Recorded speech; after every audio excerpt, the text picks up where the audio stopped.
BJP ಮತ್ತು ಜಾತ್ಯತೀತ ಜನತಾದಳದ ಮಧ್ಯೆ ರಾಜ್ಯ ಮಟ್ಟದಲ್ಲಿ ದೋಸ್ತಿ ಇದೆ. ಆದರೆ ಸ್ಥಳೀಯ ಮಟ್ಟದಲ್ಲಿ ಆ ದೋಸ್ತಿ ವರ್ಕೌಟ್ ಆಗ್ತಾ ಇದೆಯಾ ಅನ್ನುವಂಥ ಪ್ರಶ್ನೆಯನ್ನು ಕೇಳಿದರೆ ಇಲ್ಲ ಅನ್ನುವಂಥ ಉತ್ತರ ಬರ್ತಾ ಇದೆ. ಕಾರಣ ಏನು ಅಂತಂದ್ರೆ ಸ್ಥಳೀಯ ಮಟ್ಟದಲ್ಲಿ ಈ ದೋಸ್ತಿಗೆ ವಿರೋಧ ವ್ಯಕ್ತವಾಗ್ತಾ ಇರೋದು.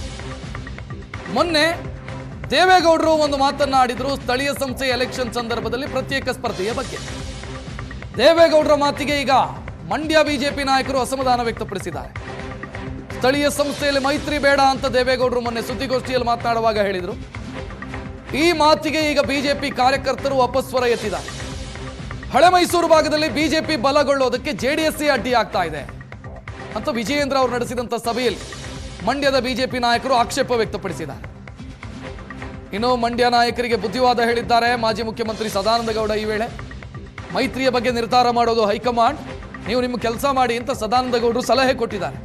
ಬಟ್ ಅಲ್ಲಿನ ಸ್ಥಳೀಯ ನಾಯಕರಿಗಿರುವಂಥ ಪ್ರಶ್ನೆ ಅಂತಂದ್ರೆ ಇವರು ನಮ್ಮನ್ನ ಬಳಸಿಕೊಂಡು ಲೋಕಸಭಾ ಎಲೆಕ್ಷನ್ನಲ್ಲಿ ಹೆಚ್ಚಿನ ಸ್ಥಾನಗಳನ್ನು ಗೆದ್ದಿದ್ದಾರೆ, ಅವಕಾಶಗಳು ಸಿಕ್ಕಿದೆ. ಕುಮಾರಸ್ವಾಮಿ ಅವರು ಕೇಂದ್ರ ಸಚಿವರಲ್ಲಾದರು. ಬಟ್ ಸ್ಥಳೀಯ ಸಂಸ್ಥೆಗಳ ಎಲೆಕ್ಷನ್ ಅಂತ ಬಂದಾಗ ಪ್ರತ್ಯೇಕತೆಯ ಮಾತುಗಳನ್ನು ಆಡ್ತಾರೆ. ನಮಗೇನು ಲಾಭ ಆಯಿತು ಇದರಿಂದ ಅನ್ನೋದು ಸ್ಥಳೀಯ ಬಿಜೆಪಿ ನಾಯಕರ ಪ್ರಶ್ನೆ.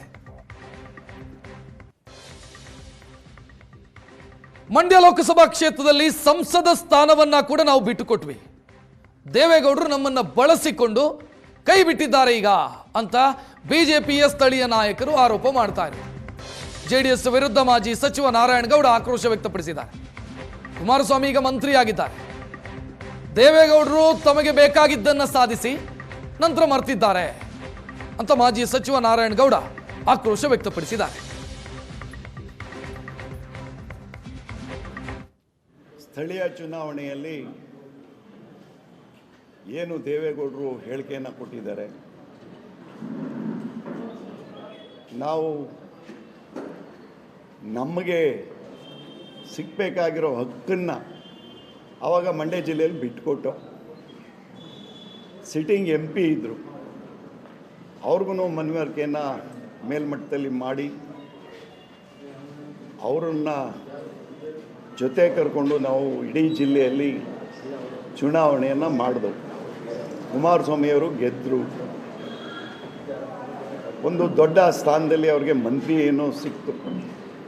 ಈವಾಗ ನಮ್ಮ ಅಗತ್ಯ ಇಲ್ಲ ಅನ್ನೋ ರೀತಿ ತೋರ್ಕೊಳ್ತಾ ಇದ್ದಾರೆ.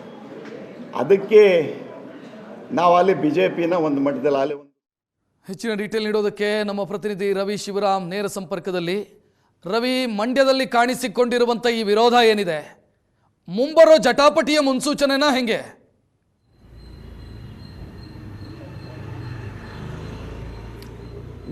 ರಕ್ಷತ್, ಹಾಗೆ ನೋಡಿದರೆ BJP ಮತ್ತು JDSನ ಆ ಮೈತ್ರಿ ಏನಿದೆ ಇದು ಯಾವುದೂ ಕೂಡ ಬಹಳ ಸಂತೋಷದಿಂದ ಬಹಳ ಒಗ್ಗಟ್ಟಿನಿಂದ ಏರ್ಪಟ್ಟಂಥ ಮೈತ್ರಿ ಅಲ್ಲ. ಕೇಂದ್ರ ನಾಯಕರ ಮಟ್ಟದಲ್ಲಿ ಈ ಒಂದು ಮೈತ್ರಿ ನಿರ್ಧಾರ ಆಯಿತು. ಲೋಕಸಭೆ ಚುನಾವಣೆಯಲ್ಲಿ JDS ಮತ್ತು BJP ಒಂದಾಗಿ ಹೋಗಬೇಕೆನ್ನುವಂಥ ತೀರ್ಮಾನವನ್ನು ತೆಗೆದುಕೊಳ್ಳಲಾಯಿತು. ಆದರೆ ರಾಜ್ಯ ನಾಯಕರುಗಳಿಗೆ ಅಂಥದ್ದೊಂದು ಹೇಳಿಕೊಳ್ಳುವಂಥ ಒಲವು ನಿಲುವುಗಳು ಯಾವುದೂ ಕೂಡ ಇರಲಿಲ್ಲ. ಯಾಕೆ ಅಂತ ಹೇಳಿದರೆ ನೇರವಾಗಿ ದೇವೇಗೌಡರು ಮತ್ತು ಕುಮಾರಸ್ವಾಮಿ ದೆಹಲಿಗೆ ಹೋಗಿ ಅಮಿತ್ ಶಾ ಮತ್ತು ನರೇಂದ್ರ ಮೋದಿ ಅವರ ಜೊತೆಯೇ ಚರ್ಚೆಯನ್ನು ಮಾಡಿ ಈ ನಿರ್ಣಯವನ್ನು ಕೈಗೊಂಡಿದ್ದರು. ಅಲ್ಲಿ ತೀರ್ಮಾನ ಆದ ನಿರ್ಣಯವನ್ನು ಇಲ್ಲಿ ತಿಳಿಸಲಾಯಿತೇ ಹೊರತಾಗಿ ಇಲ್ಲಿ ರಾಜ್ಯ ನಾಯಕರುಗಳ ಜೊತೆ ಕುಳಿತುಕೊಂಡು ಚರ್ಚೆಯನ್ನು ಮಾಡಿ ಸಾಧಕ ಬಾಧಕಗಳ ಬಗ್ಗೆ ಯಾವುದೇ ಒಂದು ನಿರ್ಣಯವನ್ನು ಕೈಗೊಂಡಿರುವಂಥ ಮೈತ್ರಿ ಇದಲ್ಲ. ಅದಾದ ಬಳಿಕ ಲೋಕಸಭಾ ಚುನಾವಣೆ ಎದುರಾಯಿತು. ಲೋಕಸಭಾ ಚುನಾವಣೆಯಲ್ಲಿ JDS ಮತ್ತು BJP ಒಟ್ಟಾಗಿ ಹಳೆ ಮೈಸೂರು ಭಾಗ ಸೇರಿದಂತೆ ನೀವು ಸಾಕಷ್ಟು ಕ್ಷೇತ್ರಗಳನ್ನು ಗೆಲ್ಲೋದಕ್ಕೆ ನಾವು ಕೂಡ ಅನುಕೂಲವನ್ನು ಮಾಡಿಕೊಟ್ವಿ ಹೇಳುವುದನ್ನು ಒಂದು ಗೆಲುವಿನ ಮೂಲಕ JDS ತೋರಿಸ್ಕೊಡೋದಕ್ಕೆ ಅನುಕೂಲ ಆಯಿತು. ನೀವು ದಕ್ಷಿಣ ಕರ್ನಾಟಕ ಮತ್ತು ಉತ್ತರ ಕರ್ನಾಟಕ ಭಾಗವನ್ನು ನೋಡಿದಾಗ ಅದು ಮೈಸೂರು ಇರಬಹುದು, ಅದೇ ರೀತಿ ಮಂಡ್ಯ ಇರಬಹುದು, ಕೋಲಾರ ಇರಬಹುದು, ಚಿಕ್ಕಬಳ್ಳಾಪುರ ಇರಬಹುದು, ರಕ್ಷತ್, ಈ ಎಲ್ಲ ಭಾಗದಲ್ಲಿ JDSನ ಪ್ರಾಬಲ್ಯ ಇದೆ. ಆ ಎಲ್ಲ ಕಡೆಗಳಲ್ಲಿಯೂ ಕೂಡ JDSನ ಮತ್ತು BJPಯ ಮೈತ್ರಿ ವರ್ಕೌಟ್ ಆಯಿತು ಮತ್ತು BJP ಹೆಚ್ಚಿನ ಸ್ಥಾನಗಳನ್ನು ಗೆಲ್ತು.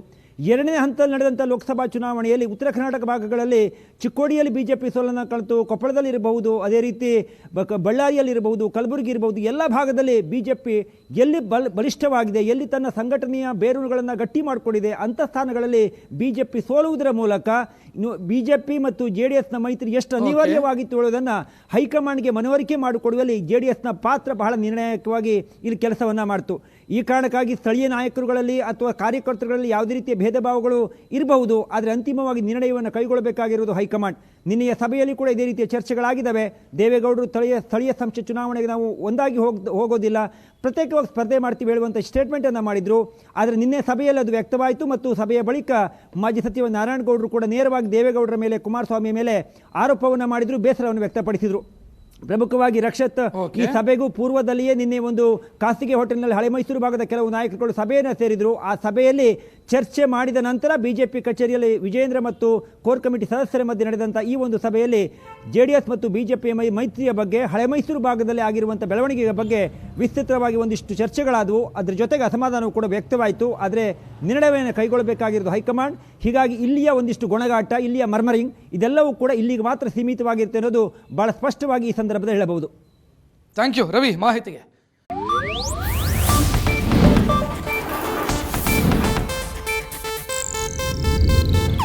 ಇದು ಏಷ್ಯಾನೆಟ್ ನ್ಯೂಸ್ ನೆಟ್ವರ್ಕ್ ಪ್ರಸ್ತುತಿ.